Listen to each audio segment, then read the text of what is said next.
Assalamualaikum warahmatullahi wabarakatuh. Alhamdulillah wassalatu wassalamu ala Rasulillah wa ala alihi wa sahbihi wa man wala.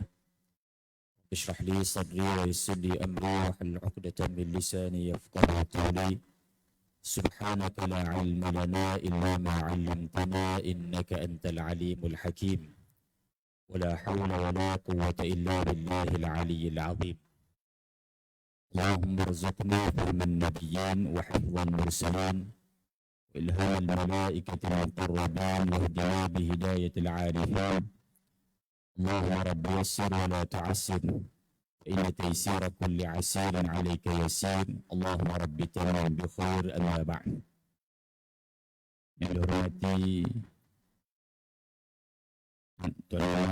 Tuan Bilal Saf pimpinan masjid, tuan-tuan guru pimpinan masyarakat, muslim dan muslimat yang dirahmati Allah Subhanahu wa taala sekalian.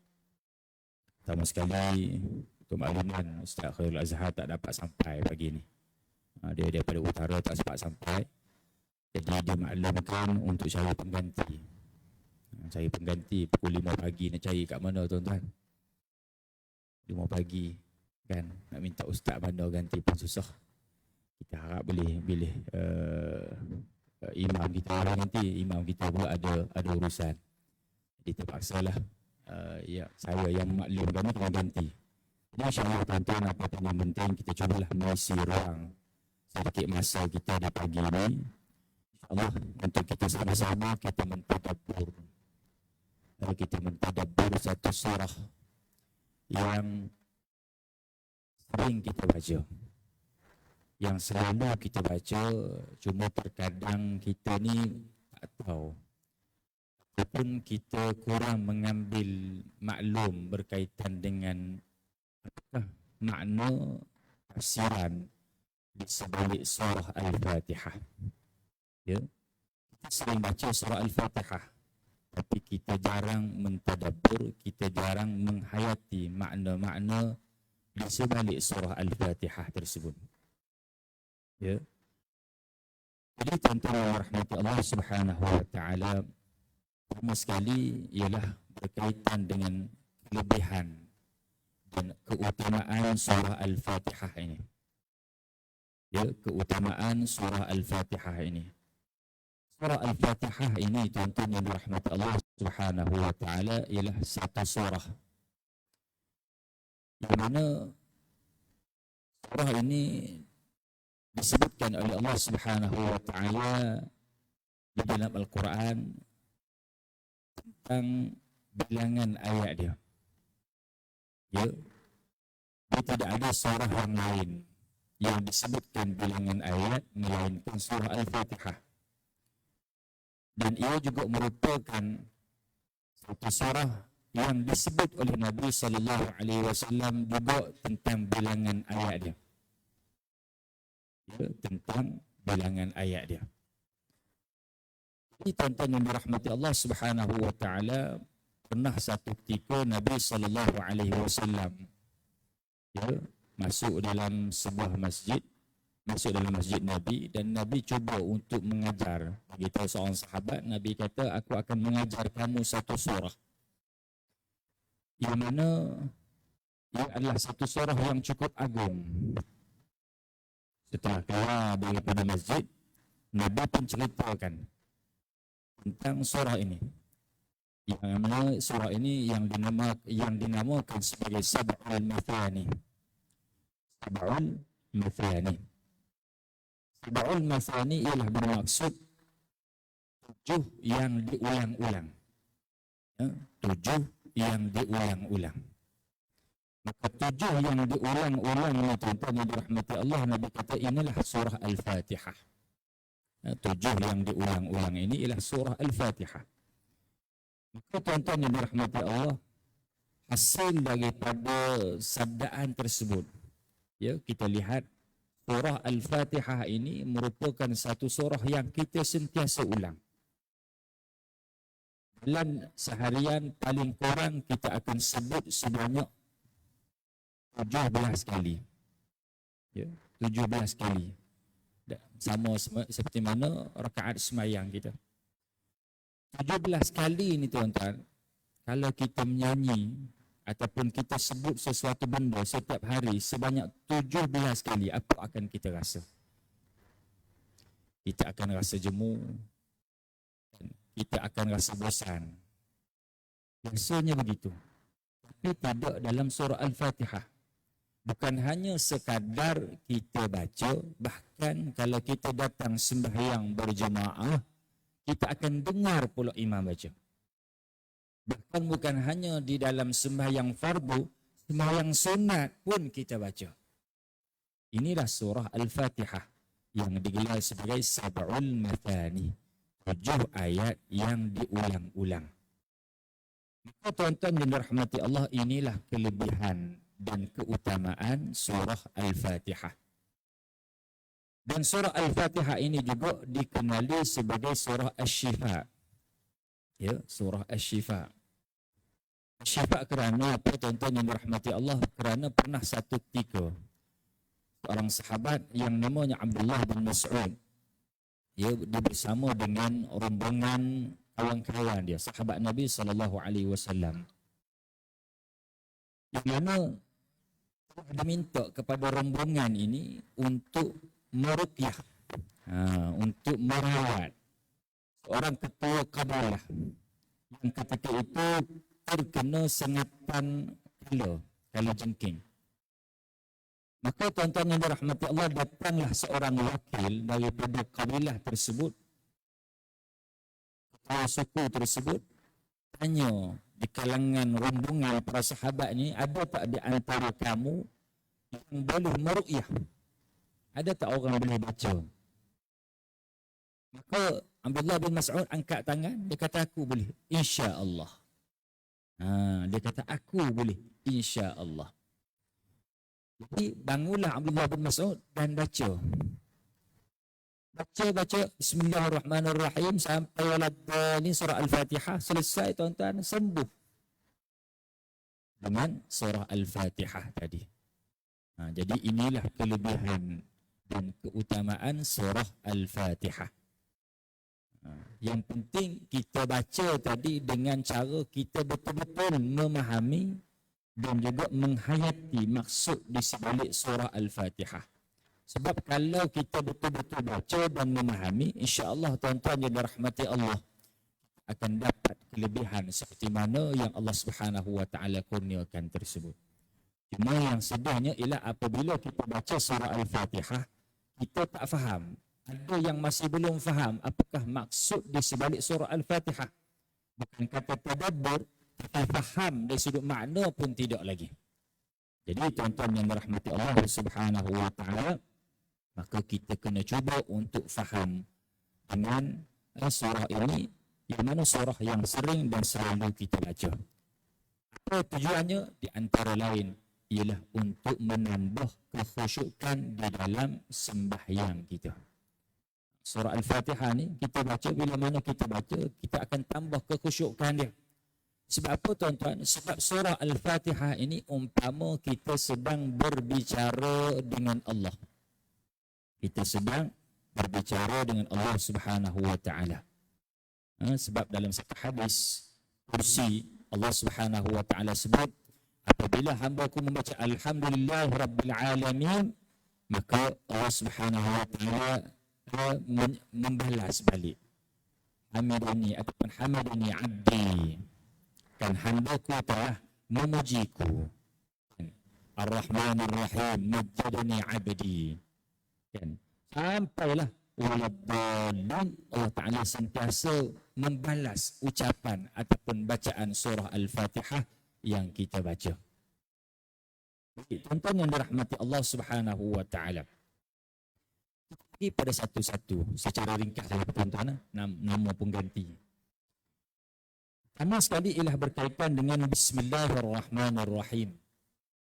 Lafaz Bismillahirrahmanirrahim ini tuan-tuan yang dirahmati Allah, tidak sepakat ulama berkaitan adakah ia daripada surah Al-Fatihah ataupun tidak. Tidak sepakat ulama. Ya, dalam mazhab Hanafi mengatakan bahawa Bismillahirrahmanirrahim ini diturunkan untuk memisahkan di antara surah-surah. Ia bukan daripada surah, tapi diturunkan untuk memisah di antara surah-surah. Mereka mengatakan, sahabat mengatakan bahawa dulu kami tidak mengetahui bilakah mula dan akhirnya sesuatu surah. Sehinggalah diturunkan lafaz Bismillahirrahmanirrahim. Maka barulah mereka tahu, oh surah yang lepas dah berakhir, sekarang bermula surah yang baru. Itu pandangan yang pertama. Imam Malik rahimahullahu ta'ala menyatakan bahawa Bismillahirrahmanirrahim tidak termasuk daripada mana-mana surah. Dia hanya daripada surah An-Naml. Innahu min Sulaiman wa innahu Bismillahirrahmanirrahim. Ayat ini sepakat ulama, ia adalah salah satu ayat daripada surah An-Naml. Sepakat yang ni. Cuma adakah di permulaan awal surah setiap surah? Tidak. Hanya Al-Imam Asy-Syafi'i rahimahullahu ta'ala menyatakan bahawa Bismillahirrahmanirrahim itu ialah salah satu ayat daripada surah Al-Fatihah. Salah satu ayat daripada surah Al-Fatihah. Maka tuan-tuan dan dirahmati Allah, apakah maksud dan tafsiran di sebalik Bismillahirrahmanirrahim yang kita baca ni? Pertama sekali tuan-tuan yang dirahmati Allah, perkataan Bismi. Kita pergi satu-satu kalimah kalau boleh dah tuan-tuan ya. Kita pergi pada satu-satu kalimah. Kalau sempat kita habis, tak sempat kita sambung akan datang. Perkataan Bismi, apakah maksud perkataan Bismi? Kalau kita baca terjemahan, dia akan sebut dengan nama. Tuan-tuan buka terjemahan harfiah. Perkata tu. Terjemahan perkata dia akan tulis satu-satu. Ba, dengan, ismi, nama. Kan? Dengan nama. Apabila kita sebut dengan nama, apa maksud ba? Ba di sini maksudnya ialah lil musahabah. Banyak tafsiran ba ni, kita ambil satu tafsiran. Lil musahabah. Lil musahabah ni bermaksud ialah untuk sentiasa bersama.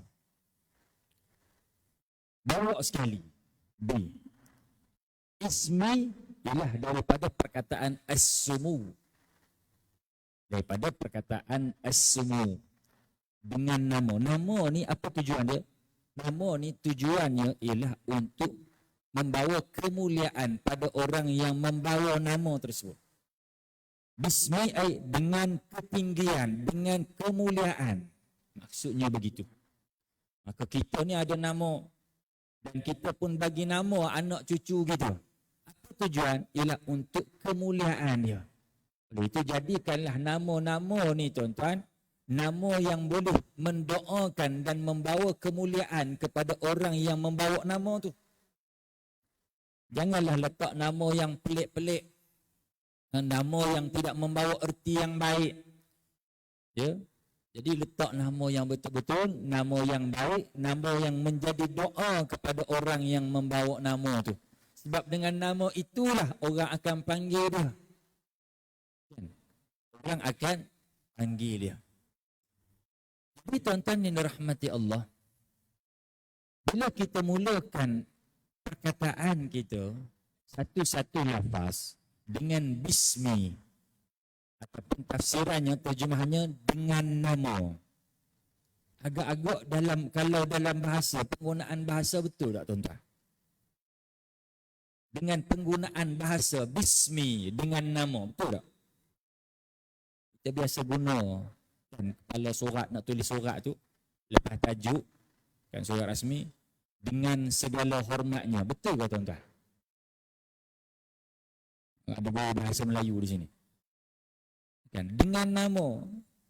Itu bukan perkataan ataupun permulaan ayat yang betul. Ya, bukan satu permulaan ayat yang betul. Kita bukan nak condemn Al-Quran, tidak tuan-tuan. Cuma nanti kita akan sebut kenapa Allah Subhanahu Wa Taala mulakan dengan nama tadi. Kan? Kalau kita ikut kaedah bahasa Melayu, mulakan dengan nama itu ialah merupakan satu perkara yang salah. Sebab dengan ni ialah kata hubung. Dan mesti ada perkataan yang sebelumnya. Dia nak sebut. Mesti ada kata hubung. Sebelum tu apa dia? Saya pergi dengan kereta. Kan? Dia tak boleh sebut dengan kereta. Kan? Boleh ke mula dengan kereta? Dengan kereta. Apa dia dengan kereta? Tak boleh. Dengan kaki. Apa dia dengan kaki? Kan? Dia tak boleh nak, dia mesti ada benda yang menghubungkan sebelum tu. Dia menghubungkan di antara satu perkataan dengan satu perkataan yang lain. Satu ayat dengan satu ayat yang lain. Tak boleh. Maka tuan-tuan yang dirahmati Allah Subhanahu wa taala, rahsianya ialah tuan-tuan, ialah pada ba' al-musahabah tadi. Kita nak bawa nama Allah Taala ni dengan nama Allah di mana tuan-tuan? Ialah berdasarkan daripada apa yang kita nak buat. Berdasarkan daripada apakah pekerjaan yang kita nak lakukan. Dimulai dengan Bismillahirrahmanirrahim tadi. Sebab Nabi SAW sebut dalam satu hadis, kullu amrin dhi balin la yubda'u bi Bismillahirrahmanirrahim fahuwa abtar, ataupun fahuwa aqta' dalam satu riwayat yang lain. Setiap perkara itu yang tidak dimulai dengan Bismillahirrahmanirrahim fahuwa aqta' ataupun fahuwa abtar, maka ia akan terpotong ataupun kurang keberkatan dia. Jadi tuan-tuan yang dirahmati Allah Subhanahu wa taala, maka perkara itu apa dia? Perkara itu ialah semua perkara-perkara yang boleh, yang harus kita buat. Tak termasuk perkara-perkara yang haram. Benda yang haram tak boleh kita sebut ataupun kita baca Bismillahirrahmanirrahim. Tak boleh tuan-tuan. Maka apa benda yang haram? Apa sahaja yang disebut haram ataupun yang difatwakan haram, tak boleh kita Bismillahirrahmanirrahim. Nak bagi rasuah Bismillahirrahmanirrahim, tak boleh. Kan? Nak berjudi, Bismillahirrahmanirrahim dulu, agak-agak lah muntung malam ni. Tak boleh tuan-tuan, haram perbuatan tu. Dah lah berjudi haram, sebut pula Bismillah, haram pula kali kedua. Nak isap rokok, Bismillah boleh tak tuan-tuan? Boleh tak Bismillah? Lagi tak boleh. Itu benda paling ringan sekali, isap rokok. Cucuk, buah mulut-mulut, Bismillahirrahmanirrahim. Ada orang buat? Jangan ada buat perangai macam tu tuan-tuan. Benda tu tak boleh. Benda tu ialah benda yang haram. Maka tuan-tuan yang dirahmati Allah, Allah Subhanahu wa taala menggunakan lafaz Allah selepas Bismillah, selepas Bismi Allah. Sebab apa Allah? Sebab nak sesuaikan dengan pekerjaan yang kita buat itu tuan-tuan yang dirahmati Allah, maka lafaz Allah yang paling sesuai sekali. Nama Allah, sebab Allah itu ialah Ismullahil A'zam, nama yang paling agung sekali, mewakili semua sifat-sifat Allah yang lain. Sifat nama-nama Allah yang lain, ada Al-Jabbar, ada Ar-Rahman, ada yang lain sekali, Ar-Rahim, Al-Muntaqim, Al-Aziz. Itu semua nama-nama Allah yang berada di bawah nama Allah. Maka apabila sesuatu pekerjaan yang kita nak buat disesuaikan dengan nama yang akan kita sebut, dengan nama yang sesuai dengan pekerjaan tu. Kalau kita nak makan, apa yang kita nak minta? Bila kita nak makan, mungkin kita akan sebut Bismillahirrahmanirrahim, dengan Tuhan yang Maha Pemberi rezeki. Tidak? Maka Ar-Razzaq berada di bawah nama Allah. Ni Palestin sedang nak perang. Bukan sedang perang, memang sedang berperang sekarang ni. Dia nak tembak musuh.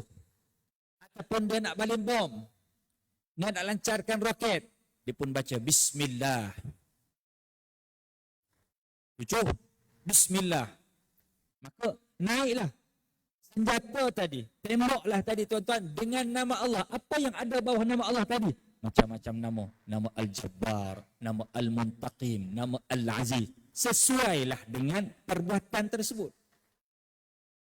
Tak adalah kita ni tuan-tuan, kalaulah Al-Quran itu Bismillah tersebut dimulakan, contohlah Bismir-Razzaq, Bismir-Rahman. Bismir-Rahman.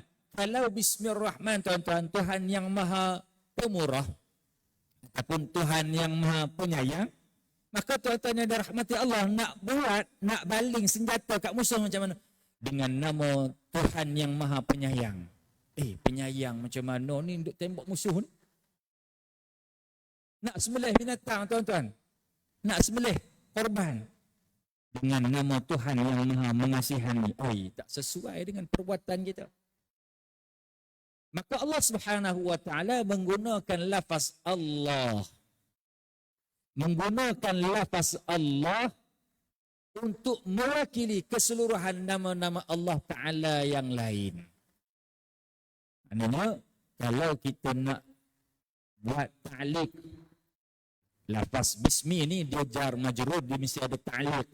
Kalau kita mengaji nahu, tuan-tuan, jar majrur dia ada muta'alliq dengan apa? Kan? Jumlah daripada jar dan majrur, ayat daripada yang terhubung di antara huruf jar dengan huruf ba dan ismi tersebut, dia akan ada muta'alliq dengan perkataan yang sebelumnya. Yang mana muta'alliq ini yang berhubung, muta'alliqan, berhubung dua-dua ni, tuan-tuan, dengan apa? Dengan jumlatin mahzufah. Dengan satu jumlah, dengan satu ayat yang dipadamkan, muqaddarah, yang ditakdirkan. Bersesuaian dengan apa? Bersesuaian dengan pekerjaan yang kita nak buat.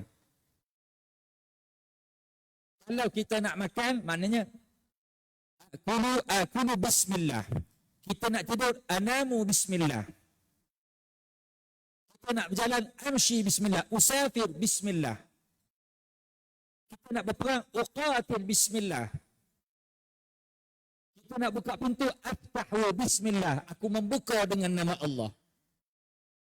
Jadi sesuai dengan semua pekerjaan yang diharuskan oleh syarak apabila kita membaca bismillah tadi. Kemudian tuan-tuan yang dirahmati Allah Subhanahu wa taala. Allah Subhanahu wa taala sambung pula selepas itu. Bukan hanya berhenti sekadar bismillah. Disebutkan Bismillahirrahmanirrahim. Sifat Allah. Nama Allah yang lain. Yakni Ar-Rahman dan juga Ar-Rahim. Ar-Rahman, apa maksud? Kalau kita buka dalam terjemahan, disebutkan perkataan Ar-Rahman tadi ialah yang maha pemurah. Ar-Rahim ialah yang maha mengasihani.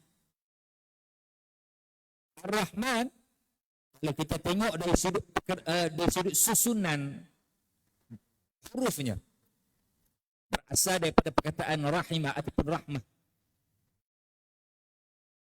Mana yang lebih banyak antara Ar-Rahman dan juga Ar-Rahim?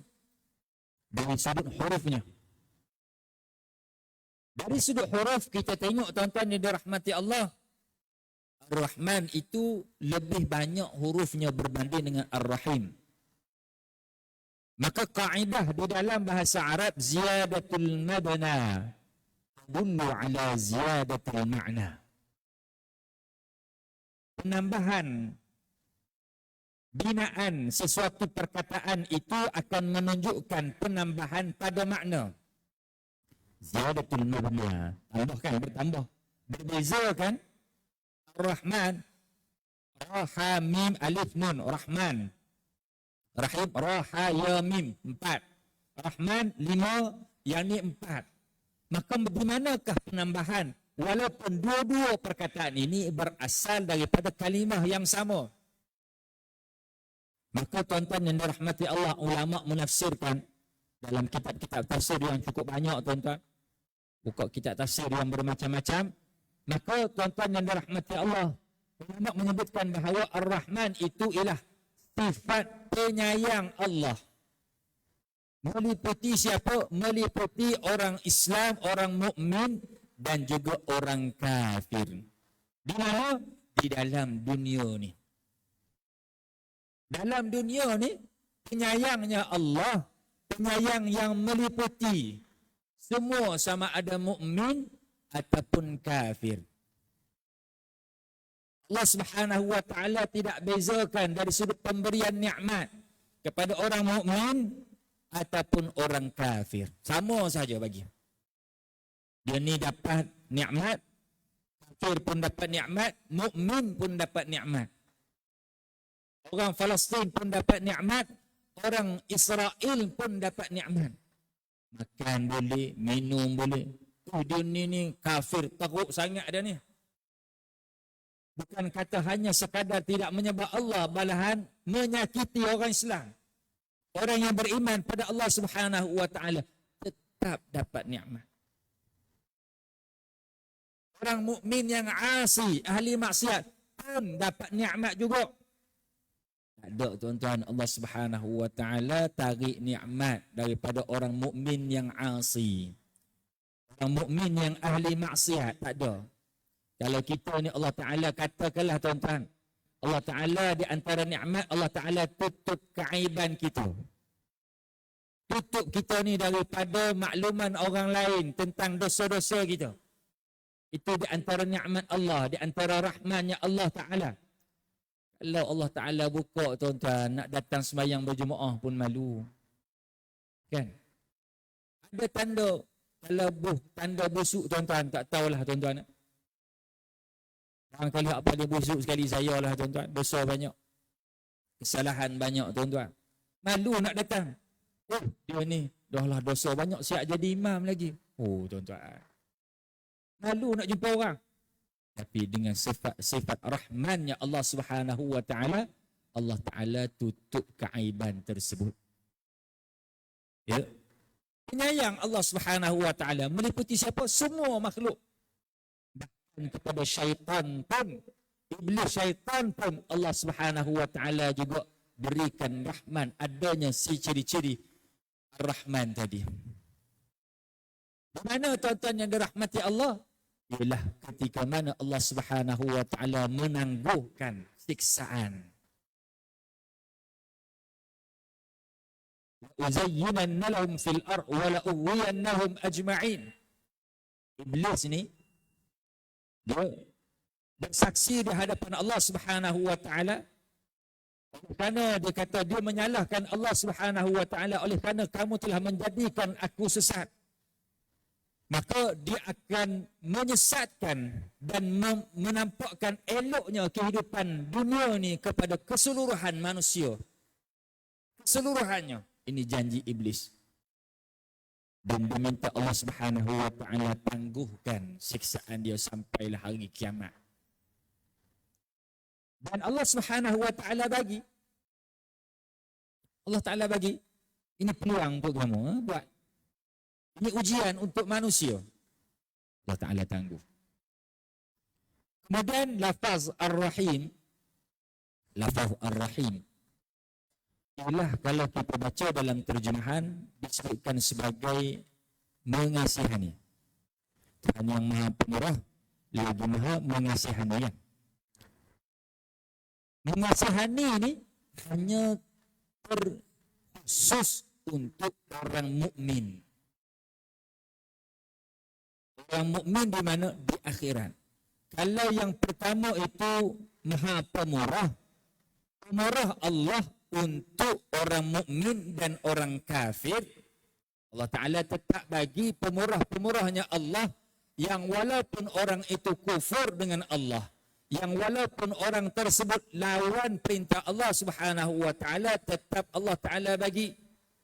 Kita pemurah juga tuan-tuan, tapi pada musuh kita lagi tak? Pada musuh tak?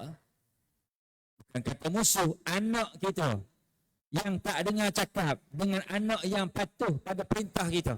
Mana yang kita bagi tuan-tuan? Mana yang kita sayang? Anak yang nombor satu ni Allahu Akbar, tak payah suruh, dia buat semua. Hak nombor dua ni Allah, penyegan, malas, tak larat nak cakap. Maka mana yang lebih kita utamakan? Hati kita, hati sebagai manusia pun dah ada beza. Kalau pada musuh, lagilah tuan-tuan. Kawan nak pinjam duit 100, kawan boleh lagi. Musuh tiba-tiba datang, ni Jim, pinjam 100. Nah, ni siapa? Buat tak kenal tuan-tuan. Sebab apa? Sebab musuh. Kan? Tapi dengan Allah Ta'ala bagi semua. Itu kata maha pemurahnya Allah. Musuh tak musuh, beriman ataupun tidak, Allah Ta'ala bagi. Kemudian tuan-tuan yang dirahmati Allah Subhanahu wa Ta'ala, Ar-Rahim. Ar-Rahim. Ar-Rahim itu yang maha mengasihani, kesian. Yang maha kesian. Kesian ini macam mana tuan-tuan yang dirahmati Allah? Ialah khusus untuk orang mukmin di akhirat.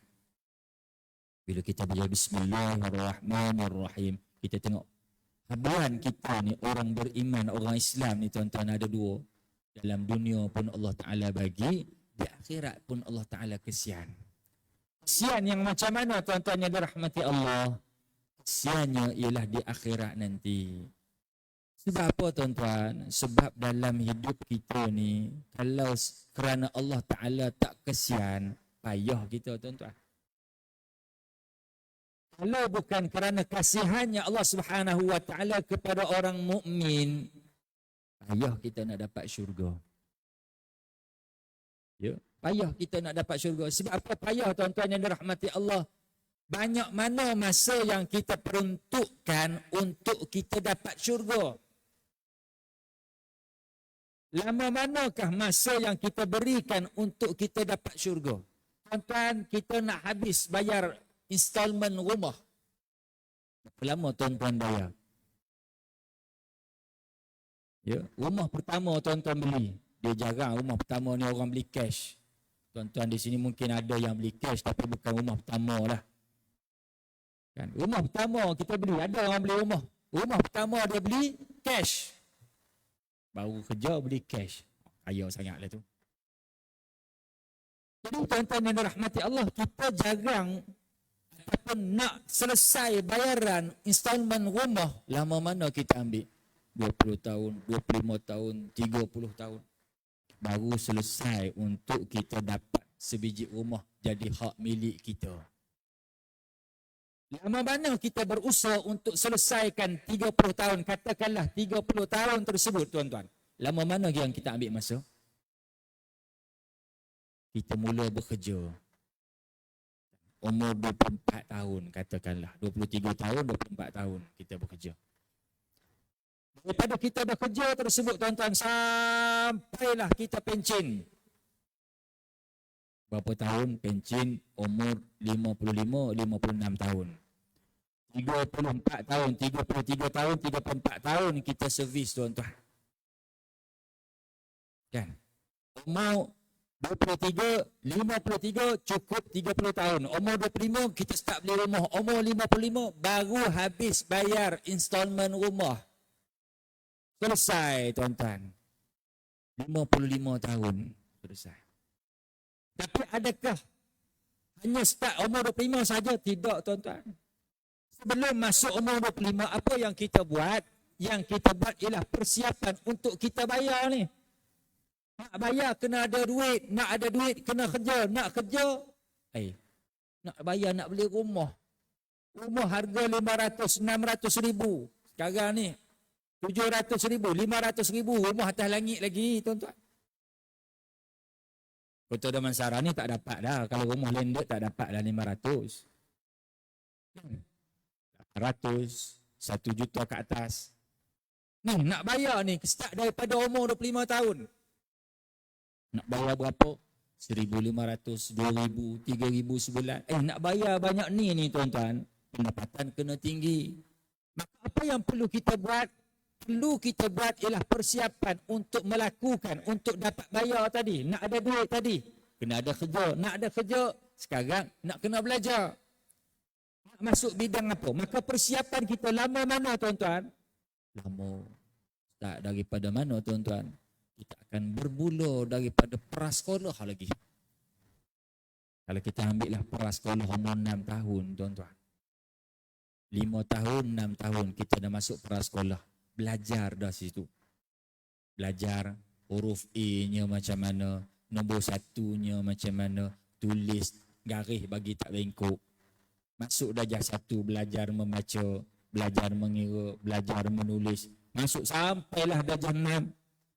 So UPSR, masuk lagi tingkatan 1 tuan-tuan, masuk tingkatan 3, ada PMR dulu, ada PT3 dulu. Kan? Masuk tingkatan 5, ada SPM. Maknanya persiapan kita daripada awal lagi. Kerana apa? Kerana umur 25 tahun, kita nak beli sebiji rumah. Yang bayaran bulanannya katakanlah RM2,000 sebulan. Persiapan kita daripada prasekolah sampailah tingkatan 5, masuk pula universiti, ambil bidang yang sesuai. Habis universiti tuan-tuan, duduk sekejap, tunggu kerja, dapatlah kerja. Permulaan kerja tak boleh beli lagi. Kena tunggu confirm dulu dan sebagainya. Sampailah umur 25 tahun katakanlah tuan-tuan. Start beli rumah di situ. Maka di situlah start kita bayar. Lama mana tuan-tuan? Lama. Kan? Lama dalam hidup kita hanya untuk kita dapat sebiji rumah. Bayangkan syurga ni dia bukan rumah mahligai yang bermacam-macam kenikmatan. Yang disebutkan bahawa orang yang paling rendah sekali martabatnya tuan-tuan diberikan 10 kali ganda dunia ni. Kenikmatannya, keluasannya, Masya Allah, Tabarakallah. Lebih besar, lebih nikmat, lebih hebat daripada kehidupan dunia ni tuan-tuan. Untuk kita dapat. Kita rumah dalam dunia ni tuan-tuan. Yang kita bayar 2,000 sebulan tu, rumah hanya saiznya 25 kali 70. 25 kali 70. Lama mana yang kita buat persiapan? Lama. Kalau bukan kerana rahimnya Allah Subhanahu wa ta'ala, payah kita nak dapat tuan-tuan. Sebab banyak mana masa yang kita peruntukkan untuk kita dapat syurga tadi. Ya. Jadi tuan-tuan yang dirahmati Allah Subhanahu wa ta'ala, maka sesuailah Allah Ta'ala letak di permulaan Bismillahirrahmanirrahim. Supaya apa tuan-tuan? Supaya kita ni tuan-tuan ada 2 sifat. Yang 2 sifat ni saya selalu sebut.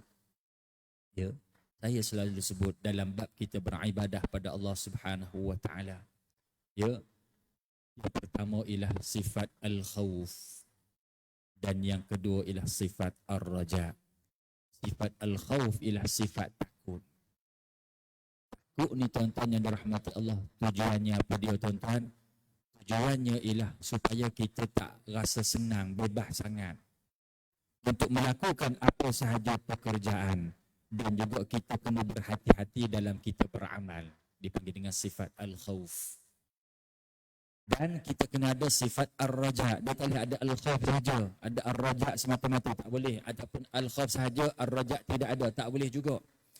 Kalau hanya ada al-khawf, takut sahaja dalam diri manusia, manusia ni, hamba ni, dia akan mudah sangka buruk terhadap Allah.